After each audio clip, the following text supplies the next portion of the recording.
Hello dear students, Tiwari academy में आप सभी लोगों का स्वागत है। मेरा नाम है राहुल और आज के इस कंप्लीट वीडियो लेक्चर के अंदर हम डिस्कस करेंगे perfect continuous tenses. In perfect continuous tenses के अंदर हम डिस्कस करेंगे प्रेजेंट परफेक्ट कंटिन्यूअस टेंस। इसके साथ साथ हम डिस्कस करेंगे पास्ट परफेक्ट कंटिन्यूअस टेंस। इसके साथ साथ हम फ्यूचर कंटिन्यूअस टेंस के बारे में भी बात करेंगे। तो चलिए सबसे पहले हम जानते हैं प्रेजेंट परफेक्ट कंटिन्यूअस टेंस होता क्या है। देखिए, किसी भी टेंस को समझने के लिए आपको यह समझना होगा कि कैसे आप उसे आइडेंटिफाई करेंगे कि ये प्रेजेंट परफेक्ट कंटिन्यूअस टेंस है या फिर पास्ट परफेक्ट कंटिन्यूअस टेंस है या फिर फ्यूचर परफेक्ट कंटिन्यूअस टेंस है। देखिए, अगर आपको पहचानना है कि प्रेजेंट परफेक्ट कंटिन्यूअस टेंस कौन सा टेंस होता है, तो प्रेजेंट परफेक्ट कंटिन्यूअस टेंस ऐसे एक्शन को एक्सप्रेस करता है जो कि पास्ट में शुरू हुए हों और प्रेजेंट में लगातार वो टाइम ऑफ स्पीकिंग के साथ चल रहे हों। This tense is used to express an action that began in past, right, and is continuing at the time of speaking. अब आप इसको एक प्रैक्टिकल वे में समझ सकते हैं। जैसे मान लीजिए मैं ऐसा कह रहा हूं कि मैं आधे घंटे से आपको पढ़ा रहा हूं, तो मैं आधे घंटे से आपको पढ़ा रहा हूं मतलब आधे घंटे पहले से आपको पढ़ा रहा हूं। इसका मतलब ये हुआ कि जो काम है वो पास्ट में स्टार्ट हुआ लेकिन प्रेजेंट में भी चल रहा है। जैसे आप कह रहे हैं मैं 2 घंटे से खेल रहा हूं, इसमें टाइम मैटर करता है, टाइम ऑफ स्पीकिंग मैटर करता है।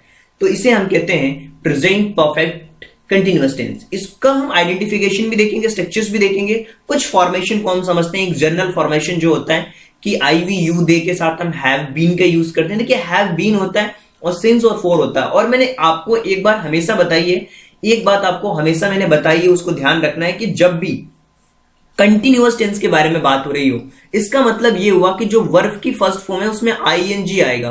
क्या आएगा? वर्ब की फर्स्ट फॉर्म में आईएनजी, हैव बीन के साथ आईएनजी लग जाएगा, राइट। इसी तरीके से अगर नेगेटिव सेंटेंसेस की बात करें तो हैव और बीन के जस्ट बीच में नेगेटिव सेंटेंसेस के अंदर आएगा। लेकिन अगर वहीं हम हैज बीन की बात करें तो वो ही सी इट के साथ लगता है, सिंगुलर नाउन के साथ लगता है। लेकिन जब नॉट की बारी आती है तो हैज नॉट बीन होता है या फिर हैव नॉट बीन होता है। इस चीज को आपको ध्यान रखना होगा। इसके साथ साथ अगर हम इंट्रोगेटिव सेंटेंसेस की बात करें तो सब्जेक्ट से पहले हैज आता है और सब्जेक्ट के बाद बीन, उसके बाद वर्ब की फर्स्ट फॉर्म में आईएनजी लगती है, राइट। इसके कंप्लीट फॉर्मेशन को समझने के लिए मैं आपको एक ऐसी चीज बताऊंगा जहां से आप बहुत अच्छी तरीके से समझ पाएंगे। आपने तो देखा कि सेंटेंसेस को इंग्लिश में कैसे पहचानना है, उसका तरीका क्या है कि हैज या हैव होना चाहिए, उसके साथ बीन होना चाहिए और वर्ब की फर्स्ट फॉर्म में आईएनजी होना चाहिए। तो हम ये समझ लेंगे कि ये जो टेंस है वो हमारा प्रेजेंट परफेक्ट कंटिन्यूअस टेंस है। तो चलिए हम इसके आइडेंटिफिकेशन को समझने की कोशिश करते हैं। अगर आप प्रेजेंट परफेक्ट कंटिन्यूअस टेंस के आइडेंटिफिकेशन की बात करें तो इसका आइडेंटिफिकेशन बहुत सिंपल है। इसमें होता है क्या, अगर कोई हिंदी में सेंटेंस हो तो आप इस तरीके से समझ सकते हो कि टाइम के साथ, समय के साथ रहा है, रही है, रहे हैं, इस टाइप के वर्ड्स आते हैं। जैसे मैंने अभी एक सेंटेंस आपसे मैंने बोला कि मैं 2 घंटे से या फिर आधे घंटे से, मैं 2 घंटे से आपको पढ़ा रहा हूं, राइट, पढ़ा रहा हूं। अभी मैंने क्या बताया कि ऐसा काम जो पास्ट में स्टार्ट हुआ वो प्रेजेंट में भी लगातार चल रहा हो। 2 घंटे पहले स्टार्ट हुआ और अभी भी ये काम चल रहा है, राइट। अगर इंग्लिश में पहचानना हो तो हैज, हैव के जस्ट बाद में बीन होगा, उसके बाद वर्ब की फर्स्ट फॉर्म में आईएनजी होगा। और एक चीज हमेशा ध्यान रखना है, बार बार मैं बोलता हूं कि अगर कंटिन्यूअस टेंस है तो उसके अंदर आईएनजी तो आएगा ही आएगा, ओके। और सिंस और फॉर भी आएगा। देखिए, सिंस और फॉर का यूज कहां पे करना है इसके बारे में भी बात करेंगे, ताकि आप अगर पास्ट परफेक्ट कंटिन्यूअस टेंस की बात करो या फिर फ्यूचर परफेक्ट कंटिन्यूअस टेंस की बात करो, वहां पे सिंस फॉर का भी यूज होता है। तो वहां पे हमें समझना होगा कि कहां पे इसका यूज किया जाता है। स्ट्रक्चर की बात कर लेते हैं। देखिए, स्ट्रक्चर की अगर हम बात करें तो सबसे पहले अफर्मेटिव सेंटेंसेस, यानी कि मैं 2 घंटे से पढ़ रहा हूं तो सब्जेक्ट पहले आएगा। और अगर मैंने बोला है मैं, तो आई के साथ क्या लगेगा? आई के साथ हैव लगेगा। आई हैव बीन होगा, राइट। अब फर्स्ट फॉर्म में आईएनजी। अगर मैं पढ़ रहा हूं तो रीडिंग, अगर मैं पढ़ा रहा हूं तो टीचिंग। तो ये हो जाएगा पढ़ने के लिए I have been reading, right. कब से? 2 घंटे से। तो 2 घंटे के लिए हम फॉर लगाते हैं, फॉर 2 आवर्स, राइट। बहुत सिंपल सेंटेंस है। ऐसे आप अफर्मेटिव सेंटेंसेस को बना सकते हैं। अगर वहीं नेगेटिव सेंटेंसेस की बात अगर हो रही हो तो नेगेटिव सेंटेंसेस को भी पहचानना बहुत आसान है क्योंकि ये जो हैव और बीन दिख रहा है ना, इसके जस्ट बीच में नॉट का यूज होगा। हैव और बीन के जस्ट बीच में नॉट का यूज होगा। आप देख पा रहे हैं कि यहां पे हैज है और यहां पे बीन है, इसके बीच में नॉट का यूज होगा। ये होगा हमारा नेगेटिव सेंटेंस। आगे बढ़ते हैं और बात करते हैं इंट्रोगेटिव सेंटेंसेस की। देखिए, इंट्रोगेटिव में कुछ कैटेगरीज होती हैं, उन कैटेगरीज को हमें समझना होगा। सबसे पहली कैटेगरी, ऐसा सेंटेंस जिसका आंसर यस या नो में हो, जिसका आंसर यस या नो में हो। अगर मैं आपसे क्वेश्चन पूछ रहा हूं कि क्या आप 2 घंटे से पढ़ रहे हो, तो आप क्या बोलोगे? अगर मैंने आपसे क्वेश्चन पूछा क्या आप दो घंटे से पढ़ रहे हो, क्या आप 2 घंटे से पढ़ रहे हो, क्वेश्चन पूछा, तो आप इसका आंसर क्या बोलेंगे? या तो यस या फिर क्या बोलेंगे? नो। अगर हमारा आंसर यस या नो में हो, उस कंडीशन में हैज हैव सबसे पहले आता है, उसके बाद सब्जेक्ट आता है। तो आप ये कहेंगे सर अगर आप इनकी इंग्लिश बनाना चाहते हैं, इसका मतलब यू के साथ हैव लगता है तो हैव पहले आएगा, उसके बाद आपका सब्जेक्ट आएगा, हैव यू बीन आएगा। बिल्कुल राइट। पढ़ने की बात हो रही है यानी कि रीडिंग हो जाएगा, you have been reading, right. Have you been reading 2 घंटे से? For 2 hours. बहुत सिंपल सेंटेंस है। अगर यहीं पे ऐसा मैं क्वेश्चन आपसे पूछता कि क्या आप 2 घंटे से नहीं पढ़ रहे हैं, अगर मैंने यहां पे नहीं का यूज कर लिया, तो यहां पे सब्जेक्ट के जस्ट बाद में नॉट आएगा। Have you not been reading for 2 hours? क्या आप 2 घंटे से नहीं पढ़ रहे हो? ये हो गया नेगेटिव के साथ इंट्रोगेटिव का कॉम्बिनेशन। ये तो केवल यस या नो में आंसर हो, लेकिन ऐसा भी हो सकता है कि आप क्या पढ़ रहे हो, तो what have you been reading, आप क्या पढ़ रहे हो, व्हाट आएगा वहां पे, यानी कि WH फैमिली आएगी जब भी हमारा आंसर डिटेल में हो। अब मैं पूछ रहा हूं आपसे कि आप 2 घंटे से क्या पढ़ रहे हो, आप 2 घंटे से क्या पढ़ रहे हो, मैंने ऐसा पूछा आपसे, तो आप उसका आंसर देंगे सर इंग्लिश पढ़ रहा हूं, मैथ्स पढ़ रहा हूं, इंग्लिश ग्रामर पढ़ रहा हूं, सोशल साइंस पढ़ रहा हूं। इसका आंसर अलग अलग हो सकता है, यस या नो में आंसर नहीं होगा उस कंडीशन में। तो उस कंडीशन में हम WH फैमिली का यूज करते हैं, और आपको पता होगा कि WH फैमिली का जो स्ट्रक्चर है वो बहुत सिंपल है। सबसे पहले WH फैमिली आ जाती है। जैसे कि मैंने अगर क्वेश्चन पूछा ना कि आप क्या पढ़ रहे हो, तो व्हाट सबसे पहले आएगा, राइट। और हैज हैव में से आपने देखा कि व्हाट हैव यू आएगा, right. What have you been reading, क्या पढ़ रहे हो, कब से? 2 घंटे से, फॉर 2 आवर्स, फॉर 2 आवर्स। अगर इसी WH फैमिली में अगर मैं पूछ रहा हूं कि क्या आप 2 घंटे से इंग्लिश नहीं पढ़ रहे हैं, तो नहीं भी यूज कर रहा हूं, तो सब्जेक्ट और बीन के जस्ट बीच में नॉट आता है। आप ध्यान रखिएगा, सब्जेक्ट और बीन के जस्ट बीच में नॉट आएगा, और फिर सेंस फॉर प्लस ऑब्जेक्ट। देखिए, कुछ एग्जांपल्स के बारे में बात करेंगे, लेकिन सबसे बड़ा डाउट जो होता है वो बच्चों को ये होता है कि सेंस फॉर का यूज करना कहां पे है, कैसे हम समझ पाएंगे। देखिए, अगर हम रूल्स की बात करें, हैज हैव का कहां पे यूज करना है, तो मैं आपको वो भी बता देता हूं कि आई वी यू दे और प्लूरल हो, ये सिंगुलर नहीं होगा, ये होगा अगर प्लूरल हो तो हैव का यूज करते हैं, लेकिन ही सी इट और सिंगुलर हो कोई भी चीज, तो वहां पे हम यूज करते हैं हैज का। सिंगुलर होना चाहिए तो हैज का यूज करेंगे, अगर प्लूरल होगा और आई वी यू दे होगा तो हम हैव का यूज करेंगे। ये चीज तो आपको बहुत अच्छी तरीके से समझ आई होगी, और हमने परफेक्ट टेंस में भी डिस्कस किया था इन चीजों को। लेकिन सबसे बड़ा क्वेश्चन ये आता है कि सिंस का यूज कहां पे करना है और फॉर का यूज कहां पे करना है। अगर हम ये समझने की कोशिश करें कि फॉर का यूज कहां पे किया जाता है, तो आप समझिए कि अगर दिया हो 5 मिनट से तो फॉर का यूज करेंगे, अगर दिया हो 2 हफ्ते से तो 2 वीक का यूज करेंगे, 3 दिन की बात हो रही हो तो 3 डेज, 6 महीने के बारे में बात हो रही हो तो for 6 month, for 6 year, right, for 2 century, right, for a long time, ever. जिसमें हमें पता नहीं होता है, पीरियड ऑफ टाइम के बारे में बात कर रहे होते हैं, जैसे 5 minutes, 2 hours, 2 week, 6 days, 10 years, ever, a long while, half an hour, right, 2 century. ये फॉर है, ये पीरियड ऑफ टाइम होता है। लेकिन वही देखिए, ध्यान से समझिए, अगर आपसे पूछा जाए 9 बजे से मैं पढ़ रहा हूं, मैं 9 बजे से पढ़ रहा हूं, तो वहां पे सिंस 9 o'clock आएगा। 1 जनवरी से मैं अपने टास्क कंप्लीट कर रहा हूं, तो सिंस 1 जनवरी। मंडे से मैं स्कूल जा रहा हूं, तो सिंस मंडे, राइट। और दिसंबर से मैं अपना बर्थडे सेलिब्रेट कर रहा हूं तो दिसंबर आएगा, राइट। 1994 अगर से कोई काम कर रहे हैं तो वहां पे सिंस आएगा, क्योंकि ये पॉइंट ऑफ टाइम है, पॉइंट ऑफ टाइम है, राइट। आई लेफ्ट स्कूल, मैं जब से ये काम कर रहा हूं जब तुमने स्कूल छोड़ा, you left school, right. The beginning of time, वहां भी हमारा सिंस का यूज होता है जब टाइम बिगिन हो रहा हो, मार्च हो, ट्यूसडे हो, 2 जून हो, 6 o'clock हो, 1995 हो, 1991 हो, व्हेन आई वाज यंग, तो भी सिंस का यूज होगा, राइट। अब यहां पे डिफरेंसेस कहां पे, उन चीजों को समझिए। देखिए अगर मैं बोल रहा हूं ना एक दिन से तो फॉर होगा, लेकिन अगर बोल रहा हूं मंडे से तो सिंस होगा। अगर मैं बोल रहा हूं ना कि 1 जनवरी से तो सिंस होगा, लेकिन मैं बोल रहा हूं कि 2 मंथ से, 3 मंथ से, तो वहां पे क्या होगा, फॉर का यूज होगा। अगर मैं बोल रहा हूं ना 1994 से तो सिंस होगा, लेकिन मैं बोल रहा हूं 10 सालों से, 10 ईयर्स से, तो वहां पे फॉर होगा। ये पीरियड ऑफ टाइम है, ये पास्ट पॉइंट ऑफ टाइम है, यानी ये अब पॉइंट इन पास्ट टाइम है, ये पॉइंट को बताता है, ये पीरियड को बताता है फॉर। अब हम डिस्कस करते हैं उन चीजों के बारे में जो कि कुछ एग्जाम्पल से चीजें आपको समझ आएंगी। तो चलिए कुछ एग्जाम्पल्स को देखते हैं ताकि आपके माइंड के अंदर जो भी डाउट्स हैं वो और क्लैरिटी के साथ आप उन्हें समझ पाएं, अपने डाउट्स को क्लियर कर पाएं। तो चलिए देखते हैं प्रेजेंट परफेक्ट कंटिन्यूअस टेंस के कुछ एग्जाम्पल्स।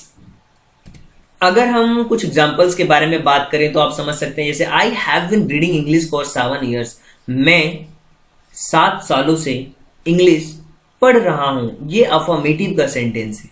इसी तरीके से we have been listening to radio for 2 hours, हम 2 घंटे से रेडियो सुन रहे हैं। वे 2003 से दिल्ली में रह रहे हैं। It has been raining for 3 days, बारिश 3 दिनों से हो रही है। कुछ नेगेटिव सेंटेंसेस को समझते हैं ताकि और क्लैरिटी आई। I have not been writing letter since noon, मैं दोपहर से लेटर नहीं लिख रहा हूं। The tap was not running for an hour, जो नल है वो आधे घंटे से नहीं चल रहे हैं। Harsh has not been knocking door for 5 minutes, Harsh 5 minute से डोर नहीं बजा रहा है। कुछ इंट्रोगेटिव, हैज पहले आया है तो आपको पता है यस या नो में आंसर होगा। तो इसका मतलब ये हुआ कि क्या वह 1 घंटे से आपका इंतजार कर रहा है, क्या वह 1 घंटे से आपका इंतजार कर रहा है, यस या नो में आंसर होगा तो हैज सबसे पहले आएगा।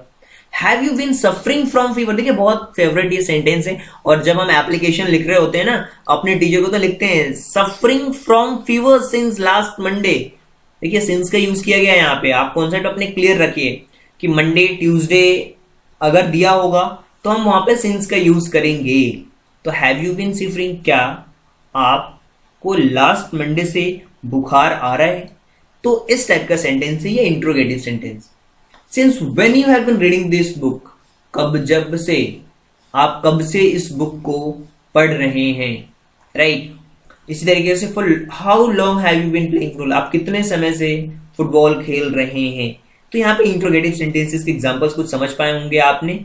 अब हम बात करते हैं पास्ट परफेक्ट कंटिन्यूअस टेंस। देखिए पास्ट में क्या होता है ना कि ये कुछ ऐसा टेंस है जो पास्ट में कोई काम ऐसा है जो कुछ कंप्लीट हो चुका है और लगातार वो कंटिन्यूशन में चल रहा है या चल रहा था पास्ट में, तो पास्ट में ही वो चल रहा था और पार्शली वो कंप्लीट हो चुका है। जैसे कि मैं बोल रहा हूं कि मैं 2 घंटे से पढ़ रहा था, लेकिन अभी मैंने उस काम को थोड़ा सा कंप्लीट कर दिया है और थोड़ा सा वो कंप्लीट हो चुका है, मैं पढ़ रहा था, लेकिन हो सकता है कि वो अभी वो कंप्लीट ना हो। पास्ट की बात हो रही है, पास्ट में सेंटेंस हमारा चल रहा है, वो पार्शियल कंप्लीशन को बताता है, कंप्लीट कंप्लीशन को नहीं बताता है, और कुछ ना कुछ कंटिन्यूटी के साथ वो पास्ट में काम चल रहा होता है, उसको हम कहते हैं पास्ट परफेक्ट कंटिन्यूअस टेंस। अब देखिए एक चीज यहाँ पे समझनी होगी आपको, वो है उसका फॉर्मेशन। देखिए फॉर्मेशन से काफी चीजें क्लियर होती हैं, जैसे कि आप देख पा रहे हैं हैड, और पास्ट परफेक्ट कंटिन्यूअस टेंस की सबसे खास बात बताऊं मैं आपको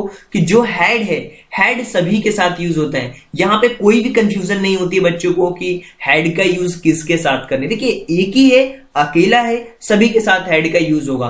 तो अगर हम कुछ इंट्रोगेटिव नेगेटिव सेंटेंसेस के बारे में बात करेंगे और क्लैरिटी आएगी उसके फॉर्मेशन में कि जो नॉट होगा ना वो हैड के बाद होगा, बीन से पहले होगा। अगर हम इंट्रोगेटिव सेंटेंसेस की बात कर रहे हैं तो उस कंडीशन में हेड पहले आएगा क्योंकि हमारा आंसर यस या नो में होगा। इसी के साथ अगर नेगेटिव इंट्रोगेटिव की बात करें तो वहां पे सब्जेक्ट के बाद नॉट आता है। तो ये तो बात हो गई इसके फॉर्मेशन की, लेकिन जब तक हम इसके आइडेंटिफिकेशन को नहीं समझेंगे और कुछ एग्जांपल्स को नहीं समझेंगे, चीजें बिल्कुल भी क्लियर नहीं होने वाली। तो चलिए देखते हैं कुछ आइडेंटिफिकेशंस जो कि रिलेटेड होने वाले हैं पास्ट परफेक्ट कंटिन्यूअस टेंस से। देखिए, अगर हम पास्ट परफेक्ट कंटिन्यूअस टेंस के आइडेंटिफिकेशन की बात करें तो यहां पे टाइम के साथ रहा था, रही थी, रहे थे। और एक चीज मैं आपसे पूछना चाहूंगा कि प्रेजेंट परफेक्ट कंटिन्यूअस टेंस में क्या था? वहां पे रहा है, रही है, रहे हैं था, क्योंकि वो प्रेजेंट में काम चल रहा था और यहां पे पास्ट में काम चल रहा है। अगर हम इंग्लिश के सेंटेंसेस की बात करें तो हेड के बाद बीन होता है, उसके बाद वर्ब की फर्स्ट फॉर्म में आईएनजी होती है और कंटिन्यूअस में तो हमेशा आईएनजी होती है, चाहे हम प्रेजेंट कंटिन्यूअस की बात कर लें या प्रेजेंट परफेक्ट कंटिन्यूअस टेंस की बात कर लें। अब हिंदी में सेंटेंसेस किस तरीके के होते हैं? मैं 2 घंटे से खेल रहा था। क्या कर रहा था? खेल रहा था। देखिए, अब इस टाइप के सेंटेंसेस आपको बनाने हैं ना बहुत अच्छी तरीके से, तो आपको सीखना होगा इसका स्ट्रक्चर ताकि आप समझ पाए आई के साथ क्या यूज होगा, उसके बाद क्या यूज होगा। तो चलिए कुछ स्ट्रक्चर के बारे में बात कर लेते हैं और वहीं पे इसकी इंग्लिश को भी हम बनाएंगे, इस सेंटेंस की इंग्लिश को भी बनाएंगे। चलिए देखिए, अगर हम अफर्मेटिव सेंटेंसेस की बात करते हैं तो अफर्मेटिव सेंटेंसेस बहुत सिंपल है। सब्जेक्ट के बाद हेड, हेड के बाद बीन, बीन के बाद वर्ब की फर्स्ट फॉर्म में आईएनजी, सिंस फॉर और ऑब्जेक्ट। देखिए, सिंस फॉर का यूज मैंने आपको बता दिया है, एक बार और जाके आप देखिएगा कहां पे पॉइंट ऑफ टाइम है, कहां पे पीरियड ऑफ टाइम है, राइट। अब मैंने एक सेंटेंस आपसे बोला कि मैं 2 घंटे से खेल रहा था, मैं 2 घंटे से खेल रहा था। तो आप देख पा रहे हैं कुछ पार्शियल टाइम है जो कंप्लीट हुआ है। मैं 2 घंटे से खेल रहा था, तो क्या होगा? आई के साथ क्या यूज होगा? हैड, और हैड तो सभी के साथ यूज होता है। आई हैड बीन, क्योंकि इसके अलावा कुछ है भी नहीं। आई हैड बीन, वर्ब की फर्स्ट फॉर्म में आईएनजी, खेलना हमारा वर्ब है तो playing. I had been playing, right. और कब से खेल रहा था? 2 घंटे से। और आपको पता है कि 2 घंटे के लिए हम क्या यूज करने वाले हैं? 2 घंटे के लिए यूज करने वाले हैं फॉर 2 hours, राइट। अब आ जाते हैं नेगेटिव सेंटेंसेस के ऊपर। देखिए, नेगेटिव सेंटेंस जो है ना उसमें हम हैड और बीन के बीच में नॉट का यूज करते हैं। और अगर हम इंट्रोगेटिव सेंटेंसेस की बात करें, यानी कि आप ऐसा समझ सकते हैं कि अगर हमारे पास सेंटेंस ऐसा होता कि मैं 2 घंटे से नहीं खेल रहा हूं तो वो नेगेटिव सेंटेंस हुआ। उस कंडीशन में हम हैड और बीन के बीच में नॉट लगाएंगे। इंट्रोगेटिव सेंटेंस में क्या होता है ना, उस इंट्रोगेटिव सेंटेंसेस के अंदर एक तो पहली कंडीशन ये हो गई कि क्या आपका आंसर यस या नो में है, क्या यस या नो, राइट। यानी कि क्या आप 2 घंटे से खेल रहे थे तो आप बोलेंगे यस या फिर no.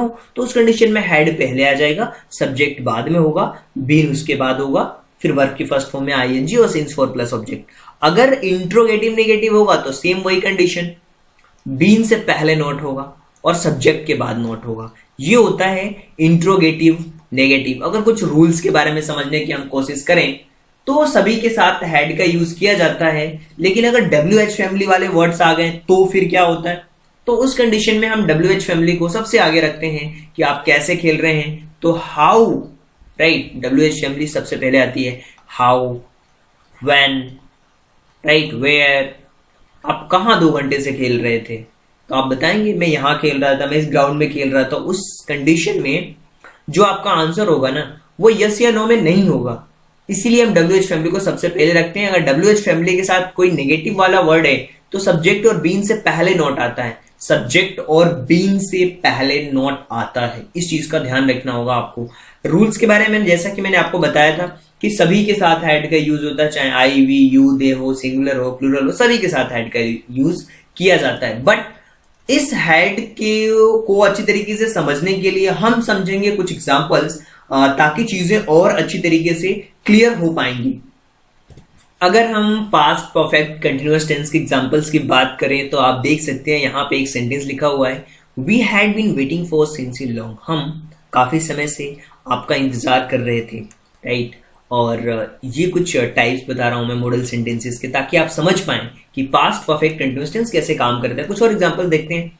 The birds has been creeping in the tree since morning. जो चिड़िया हैं वो सुबह से ही क्रीप कर रही थी, चहचहा रही थी।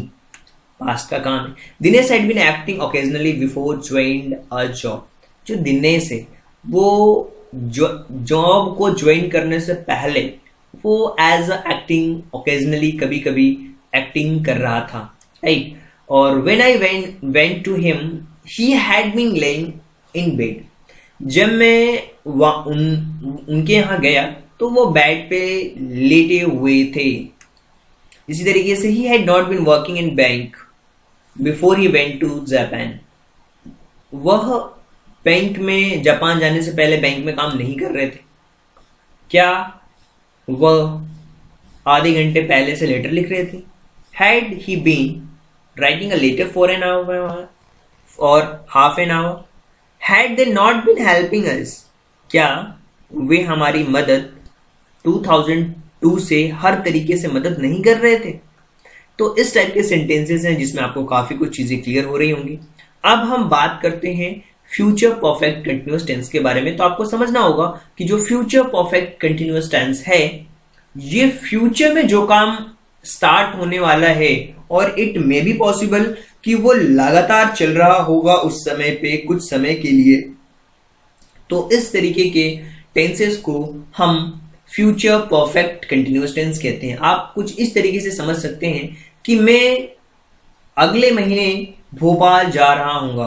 तो ऐसा काम है जो फ्यूचर में स्टार्ट होगा और वो लगातार कंटिन्यू के फॉर्मेट में होगा, but may continue for some time, कुछ समय के लिए। इसके फॉर्मेशन की बात करें तो बहुत ही अच्छा आप समझ सकते हैं कि विल सेल के साथ हैव बीन आता है।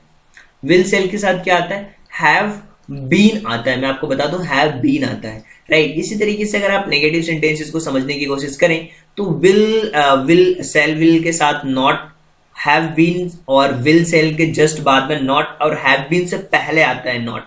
यहाँ पे मैंने कंप्लीट कर दिया है। Subject plus will sell will या विल सेल, जो भी आप बोलो, प्लस हैव बीन, इसमें हैव बीन आता है। उसके बाद वर्ब की फर्स्ट फॉर्म में आईएनजी। जैसा कि आपको पता है कि जितने भी सेंटेंस कंटिन्यूअस वाले होते हैं उसमें आईएनजी ही यूज होता है। तो चाहे यहां हो, जहां भी वर्ब होगी वो आईएनजी ही लगा होगा वहां पे। इसी तरीके से आप देख पा रहे हैं सब्जेक्ट विल सेल के जस्ट बाद में नॉट है नेगेटिव सेंटेंसेस के अंदर, और हैव बीन से पहले नॉट यूज किया जा रहा है। यानी कि आप ये कह सकते हैं सेल विल और हैव बीन के बीच में नॉट का यूज किया जा रहा है। इसी तरीके से हम कुछ और चीजों के बारे में बात करें, चाहे वो हमारे इंट्रोगेटिव सेंटेंसेस के बारे में बात हो, चाहे और कुछ आइडेंटिफिकेशन के बारे में भी बात करेंगे। देखिए, जब इंट्रोगेटिव सेंटेंसेस के बारे में बात हो रही होगी तो उस कंडीशन में आप देखेंगे कि जो वेल सेल है वो सबसे पहले होगा, उसके बाद सब्जेक्ट, उसके बाद नॉट होगा अगर इंट्रोगेटिव नेगेटिव है तो। अगर इंट्रोगेटिव नेगेटिव नहीं है तो नॉट नहीं होगा, सब्जेक्ट के बाद हैव बीन होगा, और अगर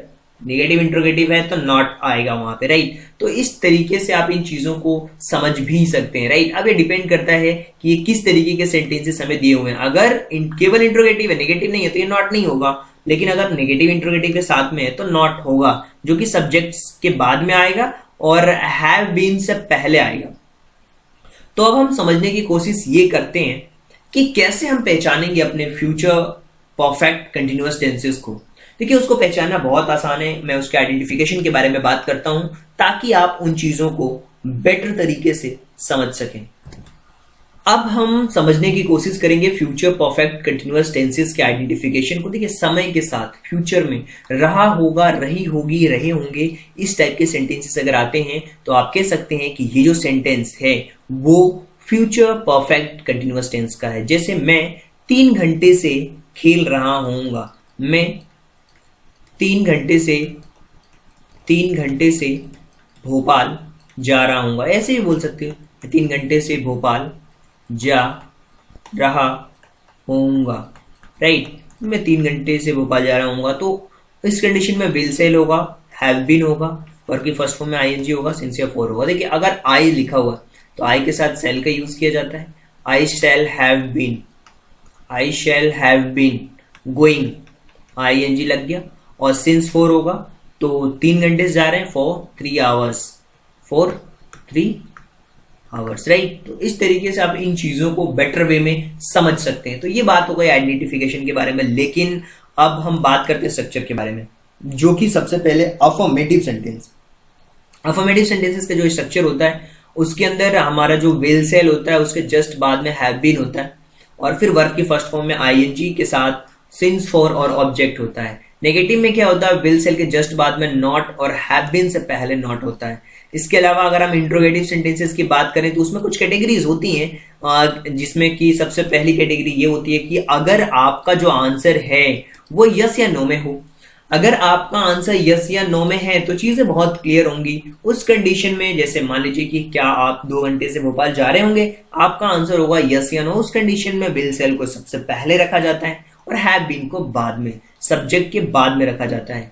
अगर इंट्रोगेटिव नेगेटिव का सेंटेंस है तो आप समझ सकते हैं कि हैव बीन से जस्ट पहले नॉट और सब्जेक्ट के बाद भी क्या होगा, नॉट का यूज करते हैं, और हैव बीन से पहले यूज होता है। यहां पे हैज नहीं आता है, यहां पे केवल हैव बीन आता है, वो एक साथ ही रहता है। यहां पे आप ये मत सोचिएगा कि हैव का use I we you they के साथ करते नहीं, हमें केवल जो रूल समझना है वो विल सेल से रिलेटेड समझना है, और विल सेल के बारे में मैंने आपको बता दिया है। और अगर हम बात करें कि जो WH फैमिली है वो कैसे रोल प्ले करती है, तो WH फैमिली सबसे पहले आती है और हैज हैव बीन से पहले हमारा सब्जेक्ट होता है, उसके बाद उसके जस्ट पहले विल सेल होता है। WH फैमिली का मतलब कि आप 2 घंटे से कैसे जा रहे होंगे, इस कंडीशन में हम क्या करते हैं कि WH फैमिली का यूज कर रहे हैं, क्योंकि यहाँ पे जो हमारा आंसर है वो यस या नो में नहीं है।